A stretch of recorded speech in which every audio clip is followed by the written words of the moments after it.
Ya, ingat ini poin sangat penting. Kalau ingin bahagia, dekat dengan Allah. Tidak ada jalan lain. Tidak ada jalan lain. Mau duit banyak, mau duit sedikit, dekat dengan Allah, bahagia. Mau duit banyak, jauh dari Allah, hanya kebahagiaan semu, hanya fata morgana. Orang melihat kita bahagia, tapi hati kita akan hampa.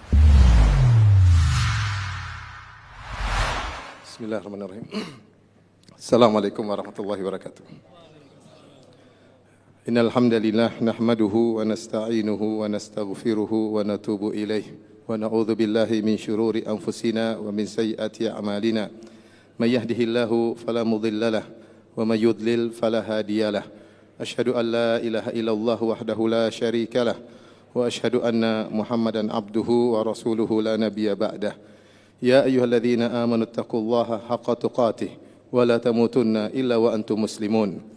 يا أيها الناس اتقوا ربكم الذي خلقكم من نفس واحدة وخلق منها زوجها وبث منهما رجالا كثيرا ونساء واتقوا الله الذي تساءلون به والأرحام إن الله كان عليكم رقيبا يا أيها الذين آمنوا اتقوا الله وقولوا قولا سديدا يصلح لكم أعمالكم ويغفر لكم ذنوبكم ومن يطع الله ورسوله فقد فاز فوزا عظيما أما بعد فإن أصدق الحديث كتاب الله وخير الهدى هدى محمد صلى الله عليه وسلم وشر الأمور محدثاتها وكل محدثة بدعة وكل بدعة ضلالة وكل ضلالة في النار.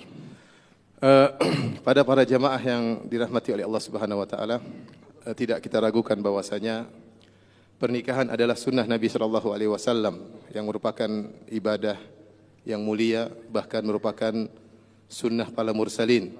Allah Subhanahu wa taala berfirman, "Wa laqad arsalna rusulan min qablik wa ja'alna lahum azwajan wa dzurriyyah." Sungguh kami telah mengutus para rasul sebelum engkau wahai Rasulullah, dan kami jadikan bagi mereka istri-istri. Ini menunjukkan bahwasanya fitrah manusia, fitrah para rasul, mereka menikah, memiliki istri-istri. Tidak lain karena di balik pernikahan banyak sekali ibadah yang bisa dilakukan oleh seseorang lelaki maupun seorang wanita. Karenanya Nabi sallallahu alaihi wasallam bersabda, "Thalathatun haqqun 'alallahi aunuhum." 3 orang yang Allah wajib untuk menolong mereka, di antaranya an-nakih yuridul afaf, seorang yang menikah yang dia berharap untuk menjaga dirinya dengan pernikahan tersebut. Maka kebahagiaan rumah tangga tidak mungkin tidak, dan ini merupakan syarat agar bisa meraih kebahagiaan dalam waktu yang langgeng yang lama. Harus pernikahan orientasinya adalah ibadah kepada Allah Subhanahu wa taala, bukan orientasi dunia. Benar, dalam pernikahan banyak kegiatan duniawi, kegiatan rumah tangga, kegiatan di kamar, kegiatan mencari nafkah, tetapi orientasinya antara suami dan istri harus sama-sama orientasinya akhirat agar bisa meraih kebahagiaan di dunia dan juga di akhirat kala. Makanya ketika terjadi pernikahan, Rasulullah SAW mendoakan keberkahan.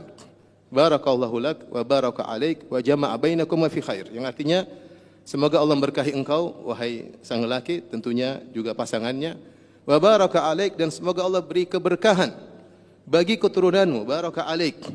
Wa jama'a bainakum fi khair, dan semoga Allah menggabungkan antara engkau dan istrimu dalam banyak kebaikan. Rasulullah SAW doakan tentang keberkahan. Keberkahan apa? Keberkahan adalah kebaikan yang menetap, kebaikan yang banyak yang menetap. Tidak dikatakan suatu itu berkah kecuali di situ ada kebaikan yang banyak dan menetap.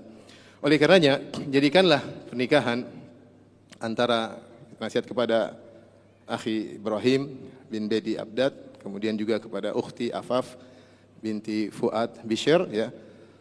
Jadikanlah pernikahan antum berdua sebagai sarana untuk meraih pahala sebanyak-banyaknya. Dan itu start dari awal. Begitu awal pernikahan, jangan lupa jalankan sunnah-sunnah Nabi sallallahu alaihi wasallam, ya, doakan istri, kemudian jangan lupa doa untuk berhubungan, kemudian juga salat 2 rakaat. Lakukan sunnah sejak awal. Begitu malam, latihan untuk mulai salat malam, ya. Bangunkan istri, istri bangunkan suami. Dengan demikian kehidupan rumah tangga akan menjadi indah, ya. Dan sehingga pahala terus bertambah dari hari ke hari. Dalam rumah tangga banyak sekali ibadah yang bisa kita lakukan, ya. Mencari nafkah adalah ibadah, ya. mengurusi istri adalah ibadah, mengurusi anak adalah ibadah, ya.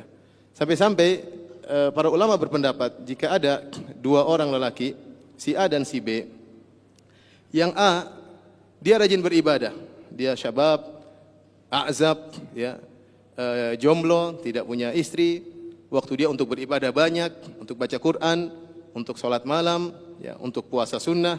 Sementara si B waktu dia kurang, karena dia punya istri, karena dia punya anak, dia harus mencari nafkah.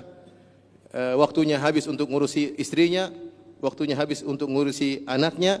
Tetapi kata para ulama, yang terbaik adalah si B daripada si A. Kenapa? Karena ketika dia mengurusi anak istrinya, dia membanting tulang, mengeluarkan keringat untuk mengurusi anak istrinya karena Allah. Semua di balik itu ada nilai ibadah dari Allah Subhanahu wa taala, ya. Oleh karenanya ini yang ingin saya ingatkan pada diri saya pribadi dan juga kepada kedua mempelai, agar benar-benar menjadikan pernikahan ini sebagai sarana untuk beribadah kepada Allah Subhanahu wa taala.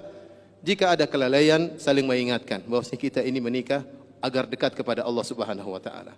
Apapun yang menjauhkan kita dari Allah, maka kita jauhi. Yang menjadikan suami istri dekat kepada Allah, kita lakukan. Itulah yang buat kita bahagia nanti, ya. Bukan kebahagiaan dengan banyaknya harta, dengan jalan-jalan ke sana. Itu cuma sekunder, bukan primer. Primer yang buat kebutuhan primer yang bikin kita bahagia adalah dekat kepada Allah Subhanahu wa taala. Ya, percuma jika kita jauh dari Allah, kita mau jalan-jalan ke sana kemari, mau keluar negeri, mau belanja barang-barang mewah, tapi hati kita jauh dari Allah, hanya kebahagiaan semu. Mungkin orang lihat dari luar kita bahagia, tapi hati kita kosong. Dan itu banyak rumah tangga seperti itu. Yang primer adalah bagaimana kita dekat dengan Allah Subhanahu wa taala. Kata Nabi SAW, rahimallahu imra'an qama minal lail fasalla. Semoga Allah merahmati seorang laki, di malam hari bangun kemudian dia salat malam. Wa aiqadha ahlahu, kemudian dia bangunkan istrinya. Fasallat, kemudian istrinya salat. Kalau istrinya tidak bangun, nadhaha ala wajhil ma, maka dia pun memercikan air kepada wajah istrinya agar istrinya mau salat. Wa rahimallahu imra'atan, dan semoga Allah merahmati seorang wanita. Qamat minal lail, dia bangun malam, fasallat, kemudian dia salat. Wa aiqadhat zaujaha, kemudian dia bangunkan suaminya, fasalla, kemudian suaminya salat. Jika suami tidak salat, maka dia pun bercikan air kepada wajah suaminya agar salat. Lihatlah bagaimana kerjasama dalam mendekatkan diri kepada Allah Subhanahu wa taala. Inilah sedikit nasihat buat saya pribadi, dan saya khususkan terutama kepada akhi Ibrahim dan juga ukhti Afaf yang akan masuk dunia baru, ya, yang banyak sekali, ya, kebahagiaan di sana, ya, banyak sekali pahala yang bisa diraih. Di samping tentunya ada gelombang-gelombang, ada, ya, ujian-ujian.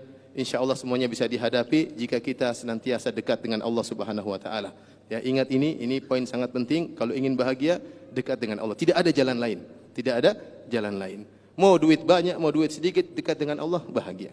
Mau duit banyak, jauh dari Allah, hanya kebahagiaan semu, hanya fata morgana. Orang melihat kita bahagia, tapi hati kita akan hampa. Wallahu ta'ala alam bisawab.